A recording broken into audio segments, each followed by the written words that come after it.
तो महारानी पद्मिनी के नेतृत्व में हजारों वीरांगनाओं ने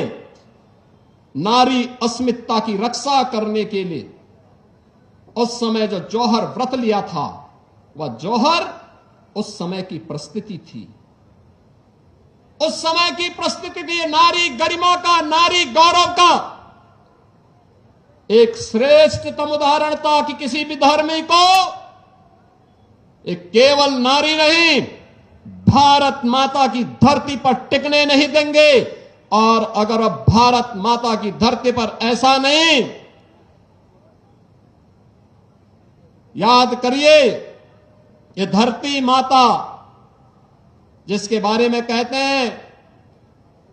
जब सीता माता को अंतिम समय में प्रभु श्री राम से मिलन की बात सामने आई, तो धरती माता के सामने माता सीता ने एक ही व्रत लग लिया था। उन्होंने कहा कि अगर मेरा सतीत्व अखंड है तो धरती माता मुझे अब अपने गोदी में समाहित करो। और यह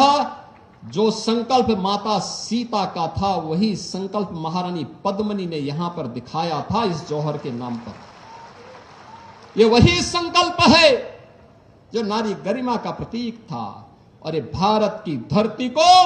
विधर्मियों से मुक्त करने का संकल्प था कि किसी विधर्मी को भारत माता केवल नारी के आन बान और शान पर हाथ उठाने की इजाजत तो देने की बात दूर, भारत की धरती पर उसके कदम न पड़े, इस बात का वह संकल्प था, वह प्रेरणा आज भी हम सबको लगातार झकझोर रही है, लगातार झकझोर रही है। और इसीलिए उत्तर प्रदेश में जब हम लोगों की सरकार बनी तो हम लोगों ने उस समय बार इस बात को कहा, मैंने वहां के अभिभावकों से, सभी प्रदेशवासियों से, सबसे मैंने अनुरोध किया था, मैंने कहा भी देखो, अपराध और अपराधियों के प्रतीक और नारी गरिमा और नारी सुरक्षा के मामले में सरकार जीरो टॉलरेंस के तहत काम करेगी। याद करना, अगर किसी ने किसी बहन और बेटी की सुरक्षा पर हाथ डालने का दुस्साहस किया